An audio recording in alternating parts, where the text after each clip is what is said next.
2020년 데이터베이스 활용법. 지난주는 진짜 기초 강좌였고, 이번 강좌는 다음에 우리가 이제 계속 확장해 나갈 그것에 있어서 가장 또 중요한 강좌입니다. 그래서 노션을 공부를 하면서 데이터베이스가 가장 어떤 면에서 활용성이 많고 가능성도 되게 많아요. 보통 우리가 노트는 만들어도 뭐 기껏해야 그 노트가 그 노트잖아요. 좀 예쁘게 만들고 좀 덜 예쁘게 만들지만 데이터베이스는 확장성이라든가 활용성 면에서 놓고 봤을 때는 정말 탁월해요. 그래서 이거를 좀 여러분이 잘 이해하셨으면 좋겠고요.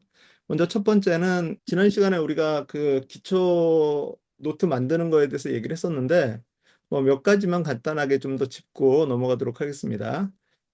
일단 여기 노트를 만들 때 이 제목 위에다가 마우스를 가져다 대보면 아이콘 추가, 커버 추가라고 하는 게 있어요.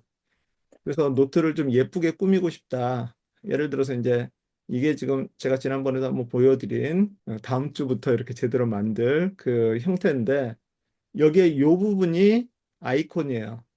여기 책 모양 있는 거. 그다음에 이 뒤에 있는 게 커버라고 그렇게 얘기를 해요. 그래서 만드는 방법은 여기서 마우스를 제목 위로 이렇게 올려가면 아이콘 추가라고 하는 것이 있는데 아이콘 추가를 누르시면 아이콘이 이렇게 쭉 나와요. 이렇게 여러 사물에 대한 그런 이 여러 가지 깃발까지 이런 아이콘들이 나오고 거기에서 그러니까 이모지라고 그러죠, 이것은. 그리고 그 옆에 보면 아이콘이라고 해서 여기에 검정색으로 이렇게 단순하게 아이콘이 돼 있는데 그 중에 하나를 선택을 하면 색깔이 이렇게 나온다. 그래서 예를 들어서 데이터베이스 활용법이니까 여기서 고르셔도 되고 아니면 여기에다가 데이터 이렇게 하면 이제 이런 것들이 필터링이 되니까 이런 것들 이렇게 선택을 하고 원하는 색깔 이렇게 놓으시면 여기에 이렇게 아이콘이 들어가. 여러분이 페이지를 하나 만들었을 때 예를 들어서 여기 옆에서 개인 페이지에 플러스 눌러가지고 페이지를 하나 만들고 그러고 나서 이렇게 올려보면 아이콘 추가 이렇게 나오고요.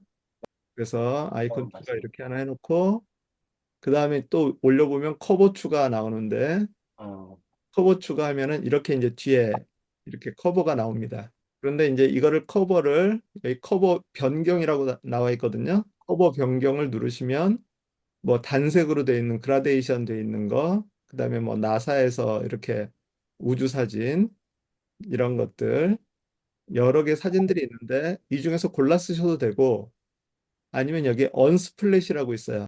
언스플래시는 고화질 그림을 공유하는 사이트거든요.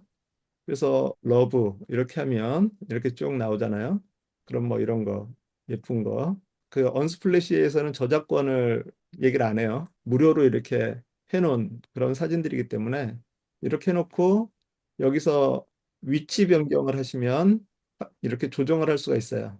근데 이제 이 화면이라고 하는 것이 반응형이라 그러는데 작아지면 이렇게 좀 작아지고 커지면 또 이렇게 커지다 보니까 내가 딱 원하는 그 모양을 항상 그대로 만들어 놓을 수는 없지만 그럼에도 불구하고 이런 배경이 있으면 좀 더 예쁘게 보이잖아요. 그래서 이렇게 커버와 그리고 요 아이콘 이렇게 만들어 놓을 수 있습니다. 참고로 이렇게 아이콘을 만들어 놓으면은요. 왼쪽으로 이렇게 딱 가면 여기에 새 페이지에 아이콘이 이렇게 떠 있죠. 그래서 이제 저 같은 경우도 이렇게 여기에 프로젝트 뭐 에어리어 이런 것들 아이콘을 이렇게 만들어 놔서 글자로 안 보고 이 아이콘으로 내가 원하는 페이지를 이렇게 구분할 수도 있거든요. 그래서 요거를 써 주시면 마치 홈페이지 만드는 것처럼 그렇게 좀 예쁘게 꾸밀 수 있으니까 그렇게 하시고요. 그다음에 또 한 가지는 지금 여기에 보면 데스크탑이 이만큼 큰데 화면이 이만큼 큰데 얘는 지금 가운데 이렇게 몰려 있잖아요. 자, 요것은 여기 위에 오른쪽 위에 보면 점점점이 있는데 이 점점점을 눌러 보시면 여기 전체 너비라고 하는 것이 있어요. 그래서 전체 너비를 클릭을 하시면 여기서부터 여기까지를 다 쓸 수 있는 거예요. 요거는 지금 사진으로 돼 있으니까 사진도 이렇게 커지고요. 그래서 데이터베이스를 사용을 할 때는 폭이 넓게 사용하는 것이 편해요. 왜냐하면 여러 개 그런 그 필드들, 컬럼들을 이렇게 보이게 해야 되니까 그래서 데이터베이스를 사용할 때는 이렇게 좀 넓게 보시는 것이 좋고 이렇게 넓게 보면은 또 이렇게 너무 글 내용들을 볼 때는 또 좀 불편하거든요. 그럴 때는 그러니까 이런 글 위주가 노트 위주 그러니 페이지 위주가 많다 그러면 그럴 때는 여기에서 다시 전체 너비를 줄여서 이렇게 보시고 그 다음에 데이터베이스를 사용을 할 때는 그 페이지는 좀 이렇게 넓게 보시고 그렇게 하시는 것이 시각적으로 좀 도움이 됩니다. 자, 그리고 지난주에 그 한번 물어보셨던 것이 여기에 보면 버전 기록이라고 하는 것이 있어요. 이게 무료 버전이랑 유료 버전이랑 어떻게 차이가 날지는 제가 정확하게 잘 모르겠는데 버전 기록을 이렇게 눌러보시면 언제 만들어서 이렇게 히스토리가 나오거든요. 아마 지난번에 질문하셨던 것 중에 그 7일 동안만 저장된다라고 하는 것은 바로 이 부분을 말하는 걸 거예요. 만약에 제가 만들어 놨던 이것이 그 뭐가 좀 잘못됐다 그러면 그 이전 것으로 이렇게 클릭을 하면 돌아갈 수가 있습니다. 복원 누르면. 자, 그래서 오늘 이제 데이터베이스 활용법 같이 한번 살펴보도록 하겠습니다. 먼저 저희가 그 블록을 만드는 방법에 대해서 지난주에 설명을 드렸죠. 첫 번째는 마우스를 여기에 점 6개 이게 메뉴 핸들이라고 그러거든요. 요점 6개 이름이 정식 명칭이 메뉴 핸들입니다. 그래서 이 메뉴 핸들 옆으로 가보면 플러스가 나오니까 이것을 눌러서 블럭을 만들 수 있고 또 두 번째는 슬래시를 눌러가지고 똑같이 메뉴를 불러내서 그 블럭을 만들 수 있고 또는 그 단축키가 있다 그랬었죠. 예를 들어서 그 토글 같은 경우는 이런 거 하고 그 스페이스를 띄면 토글이 이렇게 생긴다. 이거를 이제 지난번에 한번 말씀드렸습니다. 그래서 블록을 만드는 가장 기본적인 세 가지 방법. 이 세 가지 방법은 여러분이 기억을 하고 계셔야 될 것 같아요. 플러스 누르는 거, 키보드에 슬래시 누르는 거, 그다음에 단축키 사용하는 거. 그래서 단축키는 지난 시간에 매뉴얼에 보면 나와 있으니까 한번 살펴보시고요. 자, 데이터베이스는 그런데 이제 단축키라든가 이런 게 없어요. 그래서 슬래시 여러분도 다 한번 따라서 해보세요. 빈 페이지 하나 만들어 놓으시고 슬래시 누른 다음에 데이터베이스 하면 데이터만 쳐도 이렇게 쭉 여러 개가 나오거든요. 그래서 여기에서 나오는 거 지금 데이터베이스 인라인 전체 페이지 표보기, 보드, 갤러리, 리스트, 캘린더, 타임라인, 세로 막대, 가로 막대, 꺾은 선, 도넛, 양식, 링크된 데이터베이스까지 여기까지가 오늘 저희가 배워야 될 그런 이 코스입니다. 그리고 데이터베이스. 그래서 요 부분을 제가 이제 간단하게 설명을 해놨어요. 좀 분류를 해가지고. 데이터베이스를 만들려고 했을 때 나오는 메뉴 중에 여기에 뒤에 보기라고 써져 있는 것이 있어요. 보기. 이렇게. 보기라고 써져 있는 것은 데이터베이스를 어떤 형태로 볼 것이냐라고 하는 거예요. 그래서 표 보기, 보드 보기, 갤러리 보기, 리스트 보기, 캘린더 보기, 타임라인 보기. 이것이 그 노션의 특징 중, 장점 중에 하나예요. 내가 데이터베이스를 하나만 만들었는데 그거를 보는 형태를 여러 가지 형태로 바꿔서 볼 수 있다라고 하는 것은 이 노션 데이터베이스에 있어서는 상당히, 그러니까 데이터베이스에 있어서 상당히 큰 그런 효용성이 있거든요. 자, 그래서 한번 본다면 제가 한번 만들어 보겠습니다. 데이터베이스. 여러분 처음에 데이터베이스를 만드실 때요. 제가 그딱 순서를 말씀을 드릴게요. 데이터베이스를 만드실 때 제일 먼저 다른 거 말고 인라인, 데이터베이스 인라인이라고 하는 것을 만드십시오. 이 밑에서도 이제 설명을 드리겠지만 데이터베이스 인라인이라고 하는 것은 누르시면 이렇게 데이터베이스를 하나의 블록으로 만들어 주는 거예요. 자, 그래서 여기에서 오른쪽에 보면 어떻게 할 거냐, 새로 만들 거냐, 아니면 기존에 만들어져 있던 거를 가져올 거냐라고 하는 거거든요. 그래서 지금은 새 표를 한번 눌러보시면, 그럼 이제 데이터베이스가 이렇게 만들어졌어요. 이게 데이터베이스예요. 제목 없음이라 그랬으니까 저희가 그 데이터베이스를 사용을 하려면 얘가 어떤 데이터베이스인지를 알아야 되니까 제목은 이제 입력을 해줘야 되겠죠. 그래서 뭐 테스트라고 한번 입력을 해보죠. 이렇게 하면 이게 이 데이터베이스의 이름이 된 거예요. 그러니까 여러분이 데이터베이스를 만들 때 여러분이 만들려고 하는 데이터베이스를 가장 잘 나타내는 단어로 제목을 만드는 것이 나중에 그 데이터베이스를 확인하고 찾을 때 도움이 되겠죠? 저 같은 경우는 참고로 데이터베이스는 이렇게 테스트 한 다음에 언더바 DB라고 저는 이제 주로 많이 써요. 그 이유는 노트도, 그러니까 페이지도 똑같은 이름을 가진 것들이 또 이렇게 많이 생길 수가 있거든요. 그럼 나중에 이제 이렇게 데이터베이스나 페이지가 많아지다 보면 어떤 게 어떤 건지 좀 헷갈릴 때가 있어요. 그래서 저는 그냥 개인적으로 이렇게 테스트 언더바 DB 이렇게 하면 이제 얘는 DB다, 데이터베이스다라고 이렇게 저는 인식을 하고 그렇게 이제 합니다. 자, 그러고 나면 얘가 기본으로 이름이라고 하는 거랑 그 다음에 플러스하고 점점점 이렇게 있어요. 이름 그리고 여기에 세 페이지, 세 페이지, 세 페이지 해가지고 샘플로 세 개를 만들 수 있도록 이렇게 칸을 만들어 준 거예요. 약간 바뀌었네요, 이번에. 전에는 이게 다 생성돼 있는 그런 데이터베이스 그 페이지였는데 지금은 생성돼 있진 않네요. 새 페이지라고 눌러서 나오라고. 참고로 그 한 3, 4일 전에 노션 데이터베이스가 엄청난 기능으로 업그레이드가 됐어요. 업데이트가 돼가지고 저도 지금 그거를 이제 팔로우하고 있는데 오늘 조금 이따도 한번 좀 얘기를 할 겁니다. 자, 어쨌든 여기에 이 데이터베이스의 형태가 어떻게 되어 있는지는 제가 밑에다가 설명을 해놨어요.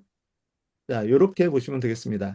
잘 보이도록 넓은. 저는 생성을 시켰는데 이름 태그가 나와요. 그렇게 한 줄로 쫙 되어 있질 않고 칸이 나눠져 있는데. 지금 제게 요게 좀 뭐가 바뀐 건지 저도 지금 요게 조금 낯설어요. 말씀하신 대로 이름하고 여기 태그라고 이렇게 나와 있을 거예요. 네. 선택 속성으로 그렇게 나와 있는데 저는 이렇게 나오네요. 그래서 이 바뀌어서 그런 건지 좀 헷갈리는데 자, 어쨌든 데이터베이스가 이렇게 생겨 있습니다. 여기 아까 제가 여기 제목 부분이라 그랬죠. 그래서 데이터베이스의 제목을 이렇게 쓸 수 있고요. 그 다음에 여기에 나와 있는 것들은 보기 형식이에요. 보기 형식. 그래서 갤러리, 표 이렇게 여러 가지를 만들 수 있고요. 그다음에 요거 하나하나, 쉽게 말해서 우리가 페이지 하나하나를 그 정식 명칭은 엔트리라고 이렇게 얘기를 합니다. 항목. 그래서 레코드, 페이지 뭐 이렇게 요런 그 데이터베이스에서는 레코드 보통 얘기를 해요. 일반 데이터베이스에서는. 그런데 그 노션에서는 엔트리라고 이렇게 부르고요. 또는 페이지라고도 이렇게 부르고. 그리고 요 세로줄 하나하나를 컬럼이라고 불러요. 그리고 또는 속성이라고 얘기를 하고요. 그래서 컬럼 속성. 그래서 저희가 컬럼을 하나 만든다. 그러면 여기 이 한 줄을 이 세로 줄을 하나를 만든다라고 생각하시면 되고요. 그 다음에 여기 위에 보면 여기에 그 제목이 나와 있잖아요. 여기에 제목, 간단 제목, 저자 이런 것들을 그 쉽게 말해서 필드명, 컬럼명이라고 그렇게 얘기를 해요. 그리고 그 옆에 보면 나오는 아이콘이 있는데 이 아이콘은 이것의 속성이 어떤 특성을 가지고 있는 거냐라고 하는 것을 의미하는 거예요. 자, 그 다음에 여기서 보면 필터라고 하는 요 버튼은 필터 버튼이에요. 그래서 내가 여러 개 있는 것 중에서 골라서 어떤 것만 보고 싶다라고 했을 때 요거를 눌러서 필터를 지정을 하시면 되고요. 그리고 요것은 정렬이에요. 그래서 내가 가나다 순으로 보겠다. 이 순서를 정하는 그런 걸로 생각을 하시면 되겠고요. 그 어딘가 있는데 바로 찾을 수가 없다. 그럼 이제 검색을 해가지고 여기 돋보기 버튼 눌러서 사용을 하시면 되고요. 번개 표시라고 되어 있는 것은 이건 자동화 버튼이에요. 그래서 어떤 기능을 집어넣을 수 있도록 하는 그런 것들. 자, 그래서 요 부분들을 요 명칭들을 좀 이렇게 이해하고 계셨으면 좋겠어요. 제목이고 그다음에 뷰고 이거는 엔트리 페이지 항목이고 얘는 컬럼이고 그다음에 컬럼들은 각각의 속성들을 가지고 있다. 그리고 내가 필터링을 하고 정렬을 해서 보기 편한 방식으로 볼 수 있다라고 하는 자 그래서 요거를 같이 한번 실제로 한번 보면은요. 자 일단 뷰부터 한번 보도록 하죠. 뷰. 지금 이게 제가 지금 책을 정리하고 있는 겁니다. 자, 그래서 이것을 갤러리 뷰라고 하는 것은 이렇게 사진이 나오고 내용들이 나오는 거예요. 이게 이런 형태가 갤러리 뷰라고 생각하시면 돼요. 자, 그 다음에 여기 도서 리스트라고 하는 요것은 리스트 뷰예요. 얘는 깔끔하게 선 같은 것도 없이 그냥 리스트로만 쭉 나와 있죠. 리스트 뷰라고 이렇게 얘기를 해요. 그리고 우리가 일반적으로 보는 요런 형태, 이렇게 칸이 다 쳐져 있는 요런 형태는 우리가 테이블 뷰, 표 뷰라고 이렇게 얘기를 해요. 그리고 또 다른 것을 한번 보도록 하죠. 다른 것을 한번 직접 만들어 보도록 할까요? 얘를 표 뷰가 아니라 여기서 플러스를 누르면 다른 뷰를 새로 만들 수 있는데 거기에서 캘린더 뷰를 한번 해보세요. 캘린더 뷰를 해보시면 이렇게 캘린더로 볼 수가 있어요. 그래서 여러분이 여기다 어떤 일정들을 관리할 수 있다라고 하는 거죠. 그래서 만약에 여기 지금 오늘 여기에다가 플러스 눌러가지고 노션 강좌 이렇게 하면 그럼 여기에 노션 강좌라고 이렇게 나오죠. 자, 그리고 이게 캘린더는 기본적으로 날짜를 가지고 있으니까 날짜 속성을 얘가 만든 거예요. 이것을 클릭을 하셔가지고 보시면 날짜를 다른 날짜로도 지정할 수 있고요. 그리고 여기서 시간을 포함한다 하면 시간을 넣을 수가 있어요. 그 다음에 종료일, 끝나는 시간도 내가 넣겠다라고 하면 종료일도 넣을 수 있어요. 예를 들어서 저희가 8시에 하니까 20시, 그럼 오후 8시부터 여기서 직접 고쳐주셔도 되고요. 9시 30분까지 이렇게 해놓으면 이렇게 표시가 돼요. 시간이. 그리고 여기도 보면 이렇게 시간이 표시가 되고요. 자, 그리고 얘를 만약에 이렇게 늘리면 일정이 이렇게 표시가 돼요. 지난 시간에 수련회 같은 걸 할 때 시간표를 어떻게 하면 할 수 있느냐라고 하는 그런 얘기가 나왔었는데 레이아웃 캘린더에서 캘린더 표시 기준을 월이 아니라 주로 바꾸고 플러스 눌러서 기도회 시작일 종료일 오늘 이제 9시 반부터 기도회를 우리가 하도록 21시 30분서부터 22시까지 저희가 통성으로 기도하도록 하겠습니다. 이런 식으로 해서 이렇게 표시를 할 수도 있고요. 요게 이제 캘린더 뷰예요. 요거는 지금 주간으로 만들어 놓은 거고요. 여기에서 다시 캘린더 주가 아니라 월로 바꾸실 수 있고요. 이렇게 되는 것이 캘린더 뷰다. 그 다음에 여기서 또 플러스를 눌러서 다른 뷰를 만들 수가 있겠죠. 이번에는 타임라인 뷰를 이렇게 만드시면 타임라인으로 이렇게 돼요. 이것도 마찬가지로 월이 아니라 주나 일로 이렇게 해놓으면 시간별로 타임라인을 만들어 놓을 수 있겠죠. 그리고 여기에 보드라고 하는 것이 있어요. 보드는 기본적으로 이제 보드 같은 경우는 이렇게 세 칸을 해가지고 시작 전, 진행 중, 완료. 그래서 내가 어떤 이 기도회가 있다. 이거를 진행 중으로 이렇게 바꾸거나 기도회는 시작 전이고 노션 강좌는 진행 중이고 그다음에 예를 들어서 저녁 식사는 완료했고 이런 식으로 그래서 이거를 들어서 이렇게 옮겨갈 수도 있고요. 이런 식으로 이제 보드를 관리할 수 있어요. 이 시작 전, 진행 중, 완료라고 하는 것을 이제 표로 놓고 보면, 자, 아까 날짜가 캘린더 뷰를 할 때 날짜가 만들어졌고요. 지금 보드로 할 때는 시작 전, 완료, 진행 중이라고 하는 상태, 이런 상태 속성이 하나 만들어졌습니다. 마찬가지로 여기에서 플러스를 눌러서 내가 원하는 형태를 만들 수가 있는데요. 텍스트 형식, 일반적으로 저희 쓰는 글들이고요. 숫자는 계산이 가능할 수 있어요. 그리고 선택, 고르는 것 중에 하나죠. 선택 속성을 한번 눌러보면 선택을 한 다음에 요거를 이렇게 클릭을 하면 여기에 이제 속성 편집이라고 하는 것이 나오거든요. 자, 그러면 여기에서 옵션 추가라고 하는 것이 나옵니다. 그래서 옵션 추가를 누르시면 내가 여기에다가 집어넣을 거를 집어넣을 수 있어요. 예를 들어서 이제 뭐 교회에 어떤 행사 같은 것들이 있다. 그러면 수련회, 그리고 주일 예배. 만약에 잘못 썼으면 여기 꺽쇠 눌러가지고 여기 들어가서 다시 수정할 수 있고요. 그리고 뭐 옵션에다가 부흥회 뭐 이런 식으로 선택할 수 있는 것들을 하나를 만들어 놓으면 여기에서 이거를 클릭을 하시면 이런 것 중에 하나를 선택을 할 수 있어요. 이렇게 해서 이제 카테고리에서 구분을 할 수 있고요. 선택이 있는데 이것 말고 여기서 또 플러스를 눌러서 다중 선택이라고 하는 것이 있어요.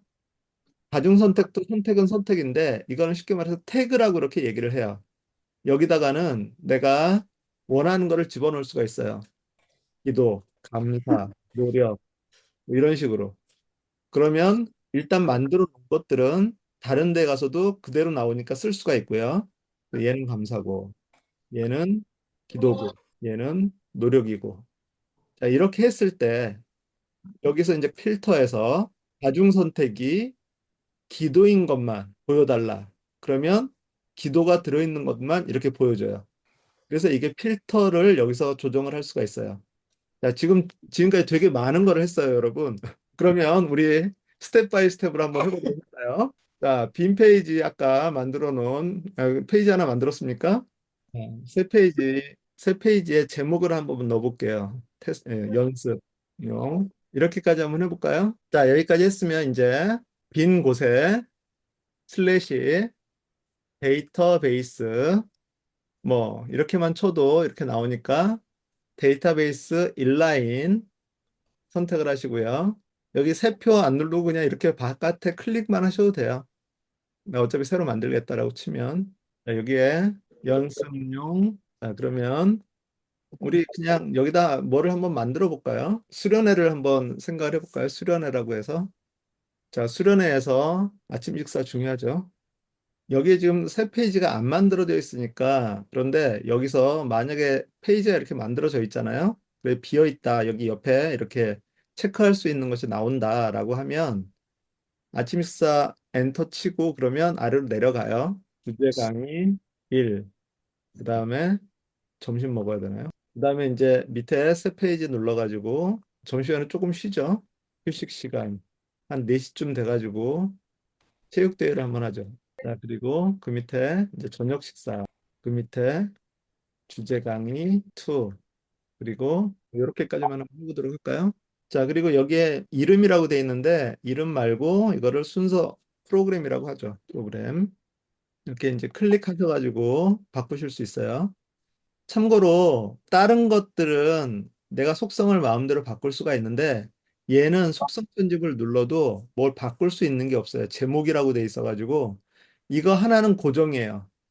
그래서 이거는 이 데이터베이스의 요 페이지의 제목이기도 하고 이 페이지를 대표하는 그런 거기 때문에 얘는 형식을 뭐 숫자로 바꾸거나 뭐 다른 걸로 바꿀 수가 없어요. 이거는 무조건 텍스트만 들어갈 수 있어요. 자, 그리고 여기 프로그램을 보면 끝나는 지점에서 마우스를 대면 화살표가 나오거든요. 그럼 내가 이렇게 줄일 수도 있고요. 자, 여기다 이제 플러스를 누르셔가지고 속성을 지정을 할 수가 있어요. 속성 몇 가지 아까 텍스트, 숫자, 선택, 다중 선택 이렇게 했었죠. 여기서 상태라고 하는 것은 아까 봤던 시작 전, 진행 중, 완료. 예를 들어서 저희가 독서 노트를 만든다고 했을 때 책 정보를 수집을 하잖아요. 그런데 책을 항상 샀다고 바로 읽는 게 아니잖아요. 내가 이 책을 사고 싶어. 그러면 그 책의 리스트는 여기다 집어넣지만 지금 읽고 있는 중은 아니니까 시작 전. 내가 읽기를 시작을 했다. 그러면 진행 중. 다 읽었다. 그럼 완료. 이렇게 바꿀 수 있는 것을 상태라고 얘기를 해요. 자, 그리고 이제 날짜, 아까 했던 것처럼 날짜는 시간과 시작일, 종료일을 지정을 할 수 있고요. 자, 여기 사람이라고 하는 것은 이 페이지에 같이 들어와 있는 사람들 중에 누군가를 선택해서 그 사람을 담당자나 이런 것들로 이 지정을 할 수가 있어요. 그래서 지금 여기는 제가 새로 만든 페이지라서 없는데 지금 여기에 보시면 여러분들이 들어와 있잖아요. 이렇게 여러분들이 들어와 있을 때 제가 여기에서 데이터베이스 만약에 요거 있을 때 플러스 눌러가지고 사람을 선택을 하면 그러면 여기에 강자 개요 저 이렇게 다른 사람들을 지정을 해서 사람들의 역할을 이렇게 분담을 시켜 놓을 수가 있겠죠. 그러면 예를 들어서 여기에 쭉 그 리스트에다가 누구 담당을 이렇게 지정을 해 놓으면 나중에 내가 내 것만 보면 되잖아요. 그러면 여기 필터에서 사람이 나인 것만. 그럼 나는 요것만 신경 쓰면 된다라고 하는 거예요. 그래서 여러 사람이 같이 협업을 할 때 이 담당자를 여기다 지정을 하고 그리고 나서 각자 자기의 일들을 할 수 있도록 하는 거. 그것이 이제 사람입니다. 자, 그리고 다른 형식을 보면 파일과 미디어, 뭐 파일을 올려놓을 수도 있고요. 체크박스. 저희 지난 시간에 봤던 그 할 일 목록 같은 거. 그래서 체크했다 안 했다 그런 거. 그리고 URL 할 수 있고요. 이메일도 집어넣을 수 있고요. 전화번호, 수식, 이 수식 관계형 롤업은 조금 어려운데 조금 이따 할 거예요. 수식은 오늘 하지는 않을 거고요.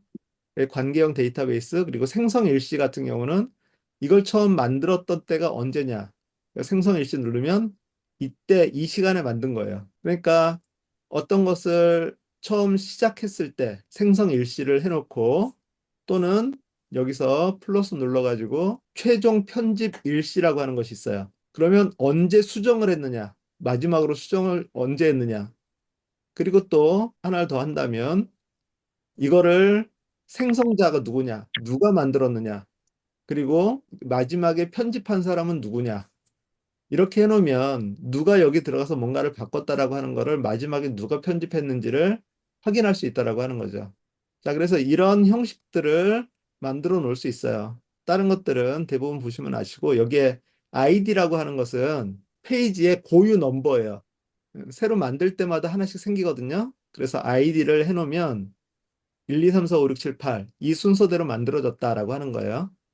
그래서 저희가 요거를 쓸 거예요. 일반적으로는 이거를 쓰는 일이 거의 없는데 저희가 순서를 나중에 만들기 위해서 이거를 쓸 거예요. 그래서 이건 아이디라서 이거는 바꿀 수가 없어요. 한번 만들어지면 딱 그 순서가 이렇게 매겨지는 고유 번호니까 이런 것들도 만들 수 있다라고 하는 거죠. 대충 이 정도, 그러니까 이런 형식들의 것들을 만들어서 내가 사용할 수 있다라고 하는 것을 이게 이제 이런 속성입니다. 속성. 그래서 여기 컬럼에 컬럼명이고 요게 속성 아이콘. 이해 가시죠? 이 정도까지는. 자, 그리고 이제 이렇게 데이터베이스가 길어지니까 여기에 이렇게 막 왔다 갔다 하는데 이쪽에 비어 있고 그러잖아요. 이러니까 저희가 여기에서 전체 너비 이거를 해서 전체적으로 이 공간을 사용을 하면 조금 더 편하게 보실 수 있다라고 하는 겁니다. 아, 그리고 지금 여기에 이제 목록이 나오고 이거를 클릭을 해서 이렇게 나왔잖아요. 얘를 마우스 여기다 대고서 좀 넓게 보겠다, 좁게 보겠다 이렇게 조정하실 수 있고 여기 위에 보시면 여기에 전체 너비로 전체 페이지로 보기 하면 이거를 쫙 펼쳐가지고 이렇게 보실 수 있습니다. 자, 여기까지는 좀 이해하고 넘어가셔야 돼요. 그러니까 직접 이건 한 번씩 해보셔야 돼요. 그리고 여기서 이제 아까 저희가 뷰라고 하는 것은 이제 한 번씩 봤죠? 그래서 처음에 슬래시 눌러서 데이터베이스 했을 때 표보기, 보드보기 이렇게 나와 있는데 내가 아예 처음부터 저는 이제 처음에 맨 처음에 인라인으로 시작을 하라고 그렇게 말씀을 드렸잖아요. 그런데 나는 그냥 갤러리로 시작을 하고 싶어. 그러니까 이 보기를 어떤 형태로 지정을 하는지를 먼저 하고서 시작하겠다라고 하면 그렇게 또 할 수가 있습니다. 자, 그리고 이 차트 얼마 전에 새로 업데이트가 됐어요. 차트 만들기가. 그래서 차트 만들기도 사용을 하실 수가 있습니다. 차트 만들기는 이렇게 만드실 수가 있습니다. 차트 만들기를 누르시면 이렇게 기본 형태가 나와요. 뭔 데이터를 가지고 만드느냐. 여기에 이렇게 데이터를 집어넣을 수 있게 나와요. 그래서 제가 이렇게 만들어 봤는데요. 강좌 매뉴얼 제작은 진행 중이고 얘는 시작 전이고 진행 중이고 완료가 됐다라고 하면 차트를 이렇게 세로막대로 두 개, 진행 중인 것은 두 개고 할 일은 하나고 완료는 하나고 이런 식으로 만들 수 있고 여기서 형식을 바꾸실 수도 있습니다. 여기서 요거 점점점 눌러보시면 가로 그래프, 그 다음에 꺾은 선 그래프, 그리고 원형 그래프 이런 것들을 이렇게 만드실 수 있고요. 여러분들이 이제 이런 것들을 보면서 아이디어를 생각을 하셔야 돼요. 만약에 독서 노트를 만들 때 내가 전체 분량 중에 어느 정도 만들었느냐, 아니, 봤느냐, 읽었느냐라고 하는 것들을 이런 그래프로 만들 수가 있어요. 그러면 좀 더 시각적으로 예쁘게 그렇게 사용을 할 수가 있겠죠. 그래서 이것이 여기에 이제 뷰 종류들 이렇게 보실 수 있고요. 아까 필터를 한번 볼까요? 자, 여기에서 카테고리를 한번 만들어 보죠. 자, 여기 새로 해서 선택이라고 하는 걸 눌러가지고요. 선택에 옵션을 추가할 수 있어요. 자, 여기까지 한번 해보실래요? 선택 속성을 하나 만드시고, 그리고 옵션 추가. 그러면 새 옵션을 입력하세요 나오는데요. 여기 딱 보니까 식사가 있고요. 주제 강의가 있죠. 뭐 친교라고 할까요? 그리고 기도회. 뭐 이런 식으로. 그러면 이제 얘 카테고리가 뭐냐? 그리고 요거 컬럼을 드래그 해가지고 이렇게 옮겨놓으면 순서도 바꾸실 수 있습니다. 그래서 아침 식사는 식사고, 주제 강의는 주제 강의고, 점심 식사는 식사고, 이렇게 선택을 하실 수 있고요. 만약에 여기 휴식 시간이랑 체육 대회, 요거를, 자, 휴식 시간 체육 대회, 요거를 두 개를 드래그로 해서 이렇게 선택을 하신 다음에 두 개가 선택이 됐으면 아니면 이렇게 체크박스를 이렇게 눌러서 선택을 하실 수도 있고요. 체크박스. 그리고 나서 여기 점 6개 메뉴 핸들을 클릭을 하시면 속성 편집이라고 하는 것이 있습니다. 여기에서 뭐를 편집을 할 거냐? 선택을 편집을 하는데 선택의 옵션을 친교 하나다라고 하면 두 개가 같이 이렇게 일괄적으로 바뀌게 돼요. 그래서 여러 개를 한꺼번에 바꿔야 될 때는 이렇게 속성 편집을 누르셔서 그것을 지금 친교라고 되어 있는데 만약에 이거를 주제 강의로 바꾸면 이렇게 주제 강의로 바뀌고요. 그래서 일괄적으로 편집을 할 때는 이 속성 편집을 이용을 하시면 좀 편해요. 자, 저녁 식사는 식사고 그리고 주제 강의는 주제 강의고 기도회는 기도회고 그래서 이거는 선택은 하나씩만 할 수가 있어요. 예를 들어 지금 식사라고 돼 있는데 친교를 누르면 친교로 바뀌어 버려요. 식사. 그러니까 선택은 하나만 한다. 자, 그런데 요것과 비슷한 건데 다중 선택이라고 있다 그랬죠. 그래서 이거는 이제 보통 우리가 태그라고 이렇게 얘기를 해요. 그리고 이렇게 리스트 모양으로 돼 있는 그런 거고요. 그리고 이 태그는 여기 선택은 하나만 이렇게 할 수 있지만 태그는 여러 개 할 수 있다고 그 얘기를 했잖아요. 그래서 태그는 되게 그 활용할 수 있는 범위가 많아요. 그래서 예를 들어서 이제 설교 노트 같은 경우를 작성을 한다라고 했을 때 설교의 주제가 신년 주일에 한 설교 그러면 신년 주일 그거를 태그로 하나 만들어 놓고 주일 예배 때 했던 거면 주일 예배 그리고 뭐 감사에 대한 거, 도전에 대한 거. 그래서 여기에 나온 내용에 대한 것들을 태그를 여러 개를 달아놓을 수가 있으니까 그렇게 쭉 달아놓으면 예를 들어 설교집을 이제 계속해서 만들어서 그러니까 설교 원고를 만들어서 이렇게 다 정리를 해놓고 난 다음에 내가 나중에 그 뭐 2019년도 추수감사 예배 때 어떤 설교를 했었지라고 하면 이제 그거를 그때 날짜로 찾아볼 수도 있고 아니면 태그에다가 추수감사절 그렇게 딱 이제 치면 추수감사절이 그 해마다 했던 그 설교들이 거기 다 나올 거니까 그런 것들을 또 이렇게 참고할 수도 있겠죠. 그래서 태그는 되게 쓸모가 많은 그런 겁니다. 그래서 태그를 많이 달아 놓으시면 좋을 것 같아요. 그래서 제가 보여드리면 제가 데이터베이스를 만들 때 이렇게 제가 만든 이제 성경 인포그래픽이라 그래가지고 이런 것들을 이렇게 만들어 놨는데요. 자, 이런 것들의 태그들을 이렇게 이제 해놨어요. 구약, 창세기, 족장. 자, 요거 이스라엘의 지형도 같은 경우는 이거는 신약이고 지도, 계론, 마태복음, 마가복음 뭐 이렇게 이런 것들을 태그를 했을 때 볼 수 있도록 그래서 태그를 이렇게 해놓고요. 참고로 이제 태그를 이렇게 하게 되면 얘가 그만큼의 공간을 차지하기 때문에 지금 저는 이거를 리스트 뷰로 만들어 놨어요. 테이블 뷰로 하면은 이 제목이 이만큼 차지하고 또 태그가 이만큼 차지하고 그러니까 길어져서 그래서 이렇게 이 리스트 뷰로 해놓고 태그를 여기서 이제 점점점을 눌러서 보시면 여기에 속성이라고 하는 것이 있어요. 그리고 세 개가 표시됐다라고 나와 있어요. 이거를 눌러보시면 여기에 속성들이 여러 개가 있는데 그 중에서 세 개만 표시를 해놓은 거예요. 제목, 상태, 태그.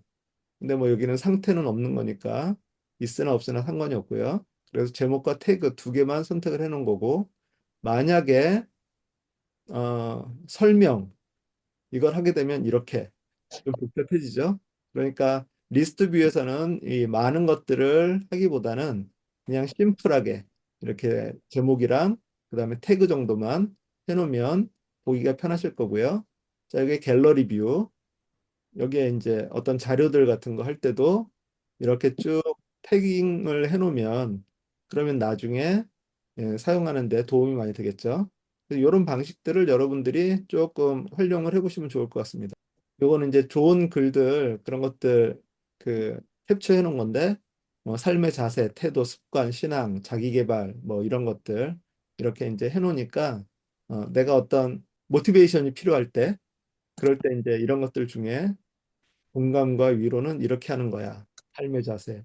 들리나요? 그러니까 이런 뭐 페이스북이나 뭐 쇼폼 같은 거 이렇게 보다 보면 좋은 것들이 있을 때 이게 나에게 모티베이션이나 또는 어떤 참고 자료로 쓰면 좋겠다라고 하는 것들은 이렇게 모아놓고 이렇게 태그를 달아놓으면 그런 것을 이제 또 나중에 재활용하는 데 도움이 많이 되겠죠. 그래서 다른 분들이 이 노션을 어떤 식으로 사용하는지를 이렇게 살짝 엿보는 것이 또 도움이 많이 돼요.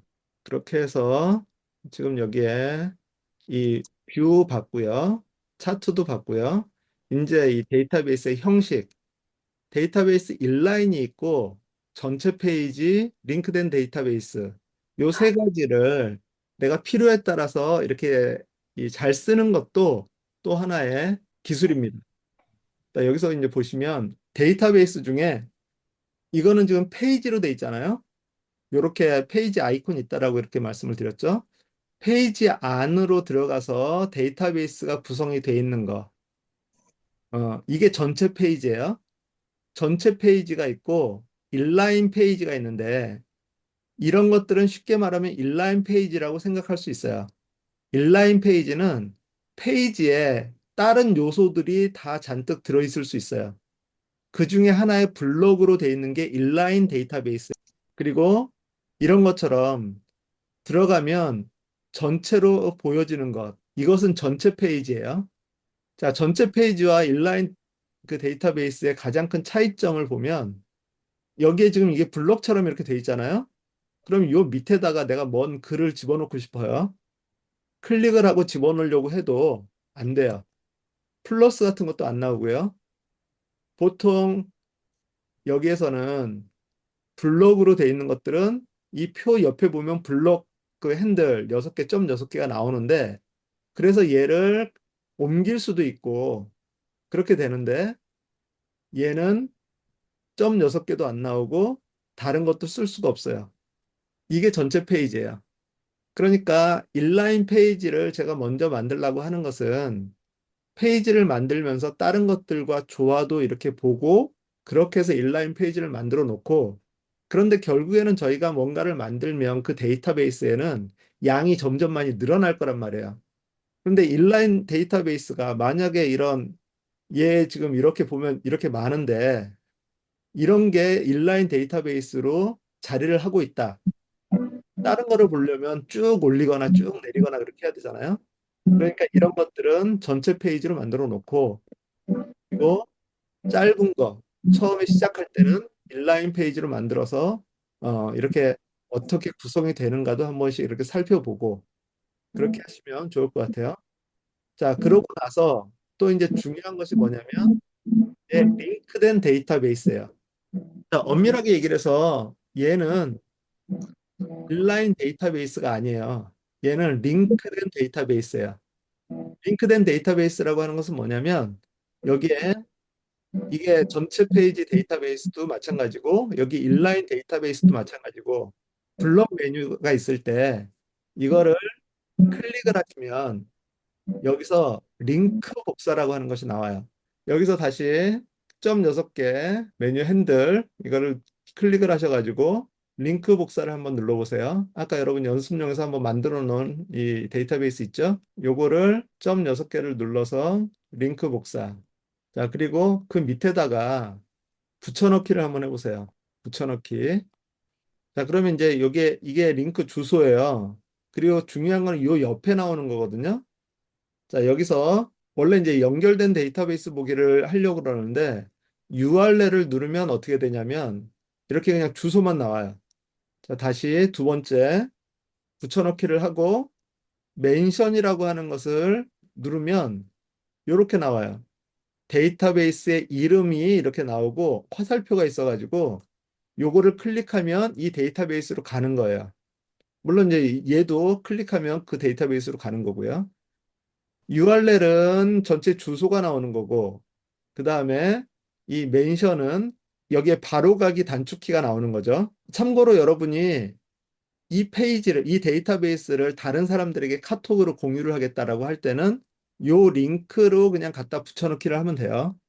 물론 이제 카톡에서는 붙여놓는다고 했을 때 뭐 이거 어떻게 붙여놓을 거냐 물어보진 않겠죠. 요 주소를 그냥 붙여놓으면 돼요. 그런데 이제 여기 멘션은 노션 안에서 다른 페이지를 참고할 때 사용할 수 있는, 눌러서 다른 데로 갈 수 있는, 그리고 얘는 이제 이렇게 주소로 돼 있으니까 정체가 뭔지를 모르잖아요. 근데 얘는 딱 보니까 연승용 DB라고 돼 있으니까 알 수가 있겠죠. 그래서 뭔가를 참조해서 다른 페이지로 갈 때는 이렇게 멘션을 사용을 하시면 되겠습니다. 자, 그리고 나서 다시 한번 붙여넣기를 하면 이제 연결된 데이터베이스 보기라고 하는 것이 나오는데 이거를 클릭을 해보시면 연습용 DB 똑같은 것이 이렇게 나와 있어요. 자, 이제부터 나 뭐 달라진 거 없어? 뭐가 다를까요? 연습용 앞에 이 화살표, 이게 정말 중요한 겁니다. 링크된 데이터베이스는 역할은, 하는 일은 일반 데이터베이스와 똑같아요. 그런데 얘는 원본이 아니에요. 사본이에요. 그러니까 여기서 만약에 태그에다가 아침 식사 맛있다 하면 얘도 똑같이 생겨요. 만약에 여기에 링크된 데이터베이스에서 점심 식사에서 좀 아쉽다 해도 위에 그대로 생겨요. 똑같은 데이터베이스예요. 똑같은 데이터베이스인데 결정적으로 뭐가 다르냐? 한번 볼까요? 얘를 삭제. 아무 일도 없죠. 위에는. 자, 이 상태에서 얘를 위에 거를 삭제. 원본 데이터베이스가 삭제되어 편집할 수 없습니다. 이렇게 나와요. 요거 하나 빼놓고는 다 똑같아요. 똑같은 기능을 해요. 자, 그래서 일반적으로 저희가 어떻게 하냐면 이렇게 인라인으로 데이터베이스를 하나를 만들어요. 그리고 나서 얘를 더 이상 이제 편집할 일이 없으면 여기에 점점점 점 6개를 눌러가지고요. 이거를 페이지로 전환을 누르세요. 그러면 연습용 DB라고 하는 페이지로 바뀌어요. 이게 데이터베이스 전체 페이지예요. 그래서 얘는 여기다 이렇게 원본은 숨겨놓고 그러고 나서 링크된 데이터베이스를 하나를 만들어서 지금 요거는 필요 없으니까 링크된 데이터베이스를 가지고서 여러분이 여기서 하고 싶은 거를 마음껏 하세요. 예를 들어서 나 여기서는 최종 편집 일시 이거 안 봐도 돼. 그러면 여기서 바로 삭제를 해버리면 안 되고요. 여기 점점점 요거 누르셔서 속성 있죠? 지금 8개가 표시가 돼 있어요. 요거를 누르셔가지고 볼 필요 없는 거.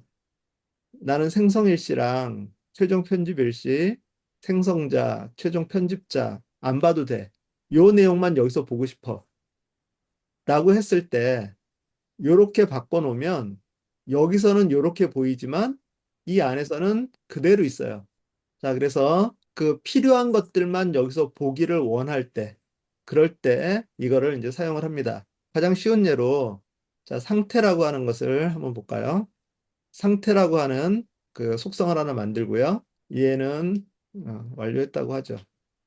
자, 지금은 이제 12시라고 생각을 하고, 그 아침 주제강의 끝나고 점심 식사를 지금 이제 진행 중이에요. 그리고 휴식 시간도 시작 전에. 자, 이렇게 점심 식사를 지금 하고 있다라고 쳐요. 자, 그러면 저희가 실질적으로 지나간 거는 이제 더 이상 볼 필요 없을 거 아니에요. 자, 그랬을 때 여기에서 필터를 걸어서 상태인데 진행 중인 것과 아직 시작 전인 것, 요것만 보겠다. 요렇게만 해놓고 여기에 표시를 한다라고 하는 거죠. 이렇게 해놓으면 원본은 그대로 있고 여기서는 내가 보고 싶은 대로만 보니까 그러니까 상당히 편리한 그런 이 사용 방법입니다. 그래서 일반적으로 맨 처음에는 인라인 데이터베이스로 만들지만 이게 규모가 커지게 되면 어쨌든 걔는 전체 페이지로 돌려버리고 링크된 데이터베이스로 내가 필요한 것들만 이렇게 보게 그렇게 하시면 돼요. 자, 참고로 여기서 또 한 번 얘를 복사를 해가지고 밑에다가 붙여놓고 연결된 데이터베이스 보기 해놓은 다음에 자, 이번에는 얘는 필터를 그러면 끝난 것이 뭐냐? 나는 끝난 것만 여기다 표시를 하겠다. 자, 이렇게 놓으면 위에는 진행 중이고 앞으로 볼 거, 그 다음에 밑에는 완료된 거. 이렇게 구분해서 이렇게 저희가 와치를 할 수가 있죠. 예를 들어서 그렇게도 할 수 있어요. 갱신일. 커스터머가 계약을 갱신을 해야 된다.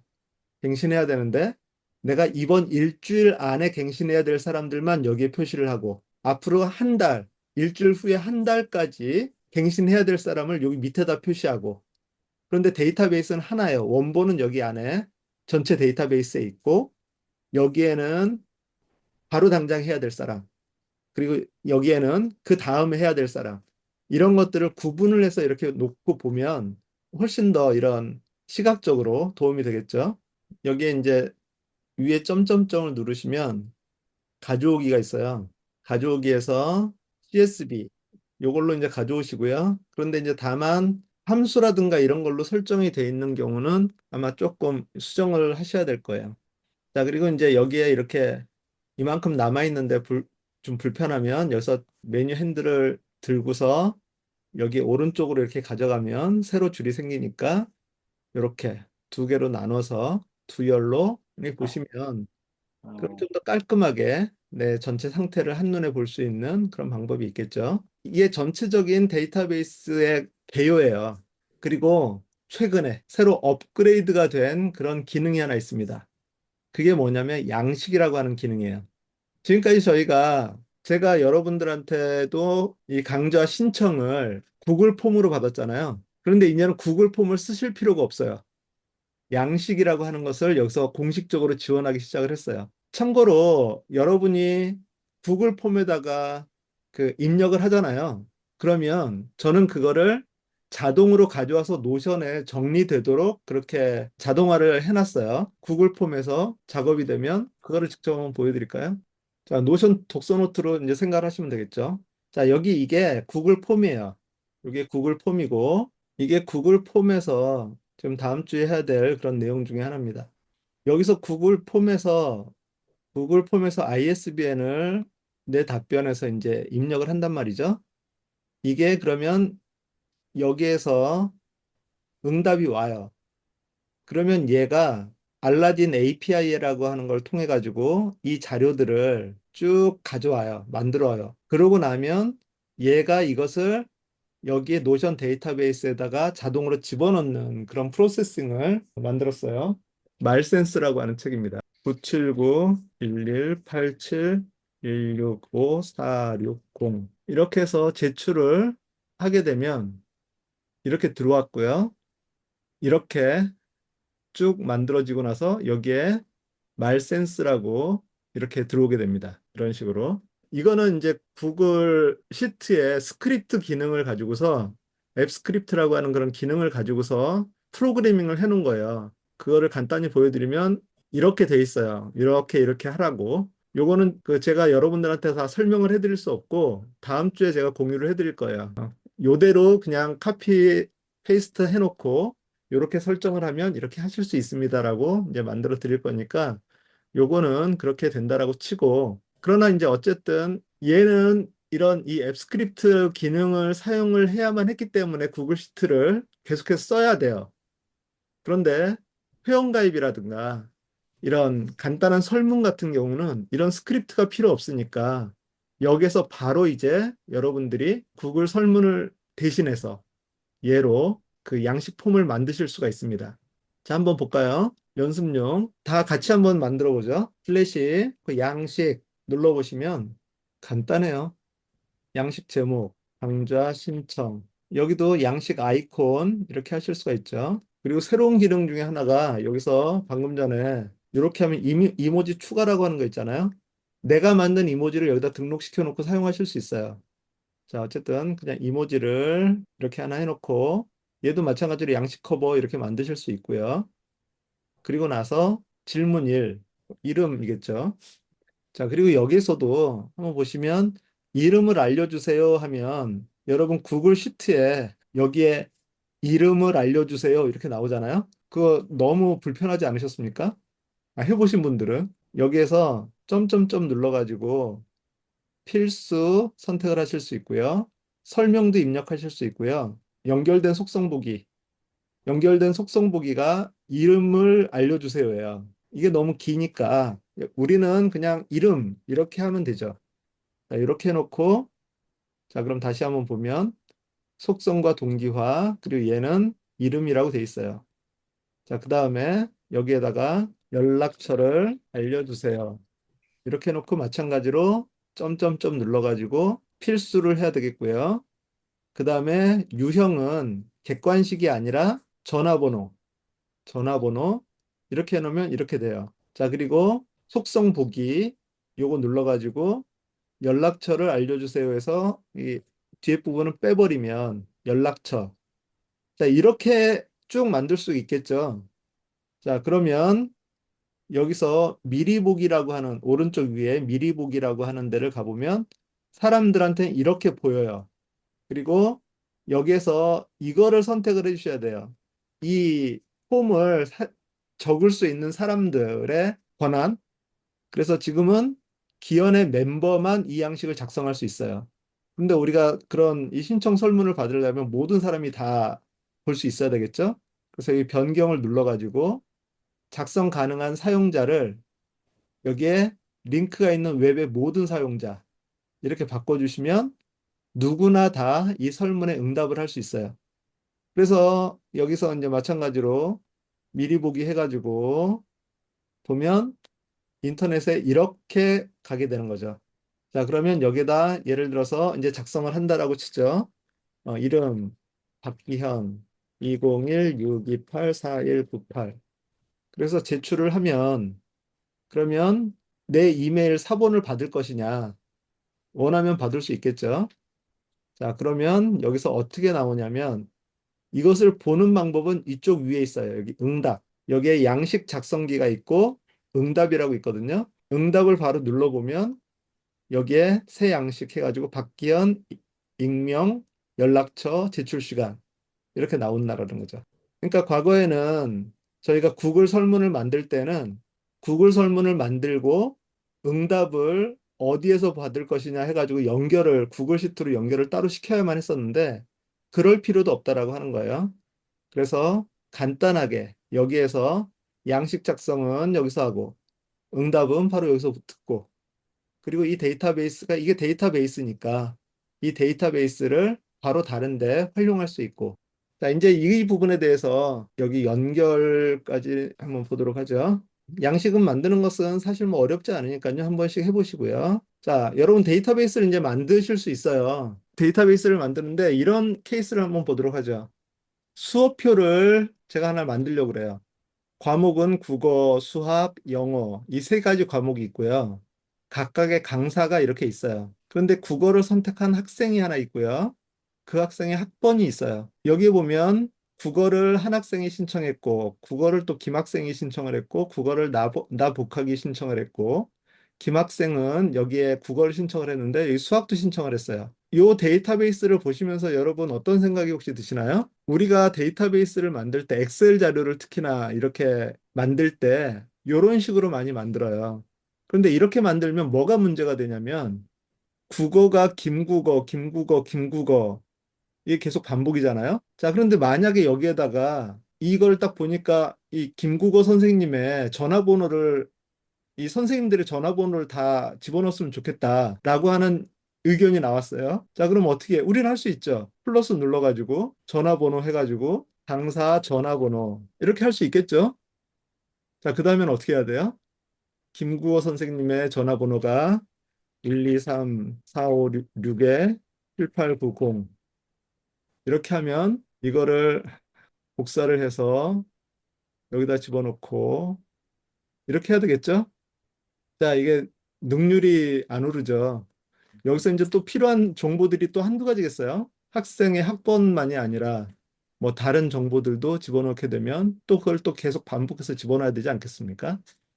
자, 그래서 이런 것을 하나의 데이터베이스가 아니라 두 개의 데이터베이스로 나눠서 교과, 학생 이렇게 나눠서 이 두 개를 연관을 시키는 거예요. 자, 이제 위에 있는 관계가 설정되지 않았을 때 예시. 그것의 이 문제점들을 제가 말씀을 드렸어요.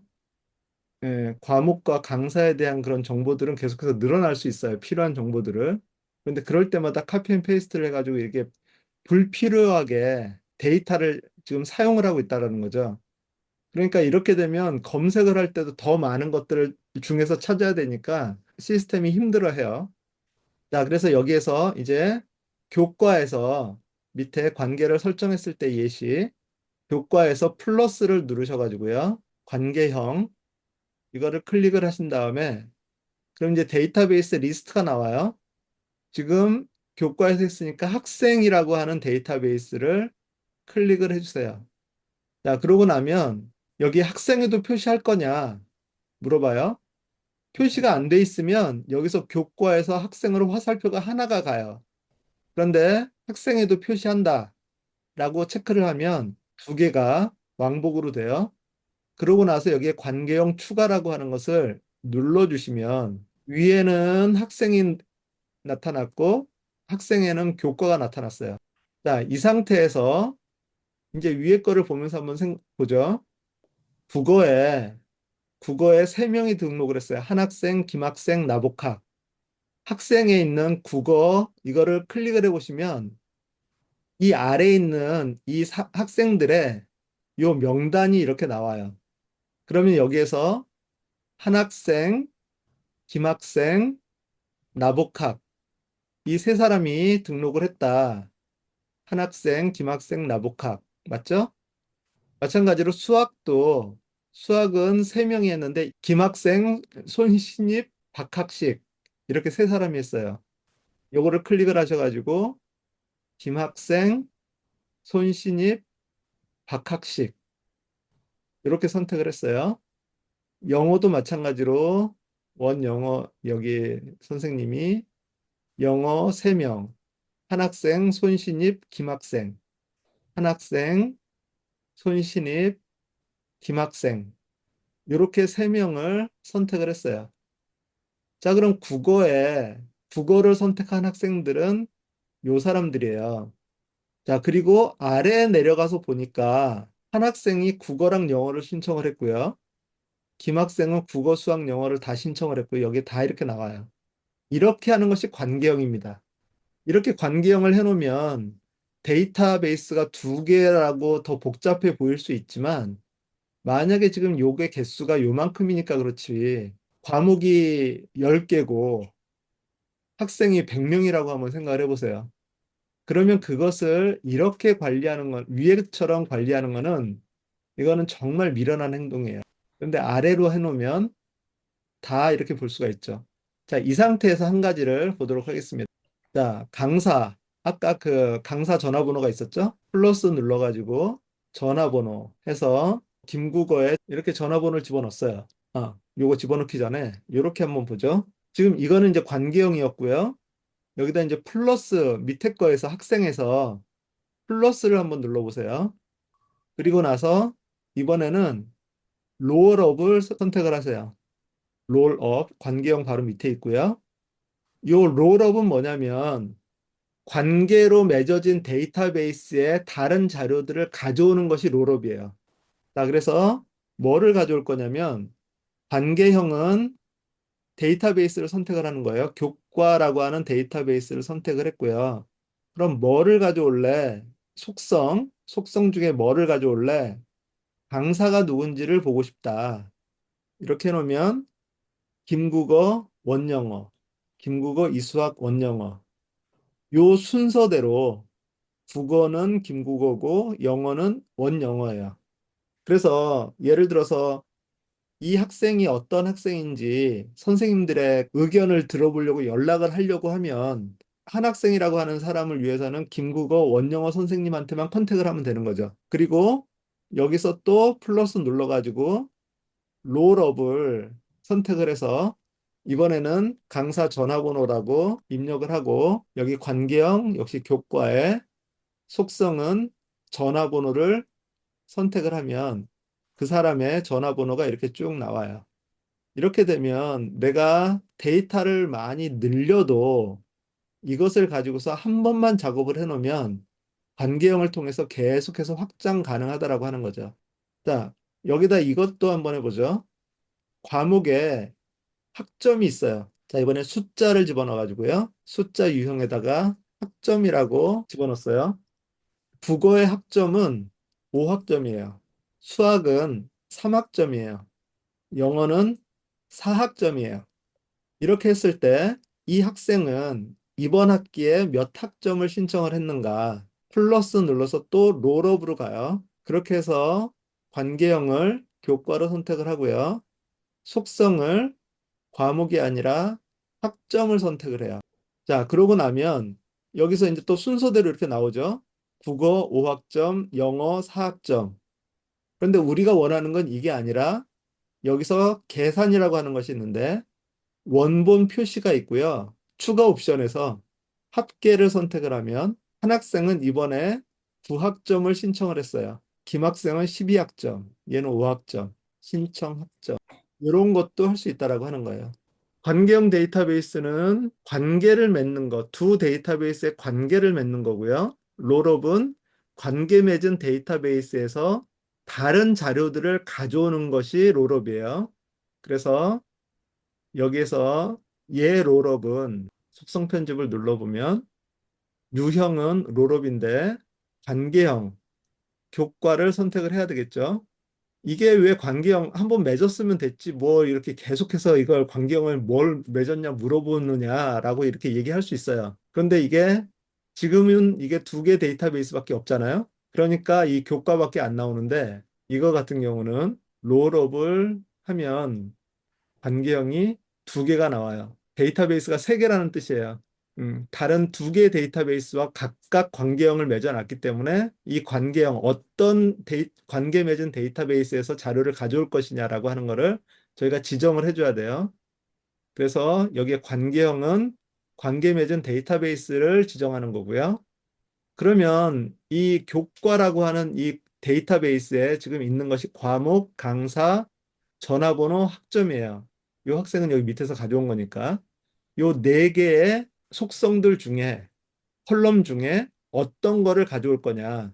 여기에서는 과목을 가져왔었죠. 과목을 가져온다. 그래서 이제 과목을 가져왔는데 만약에 여기에 학점을 가져오고 싶다.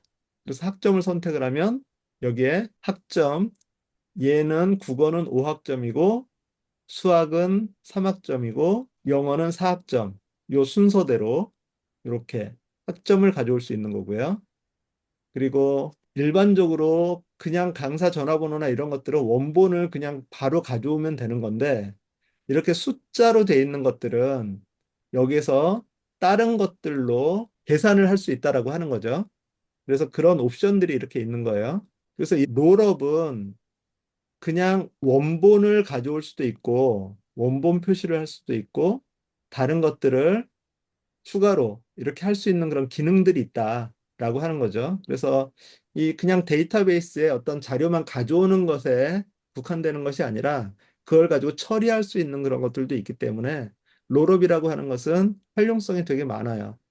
그런데 이런 다른 거를 빼고 원본 표시만 하더라도 아까 여기서 봤던 이 데이터베이스의 확장에 저조한 그런 것보다는 여기엔 계속해서 확장해 나갈수록 쉽게 쉽게 확장을 해 나갈 수 있다라고 하는 그런 장점들이 있다라고 하는 거죠. 그래서 이 롤업을 여러분이 자주 사용을 해 보셨으면 좋겠어요.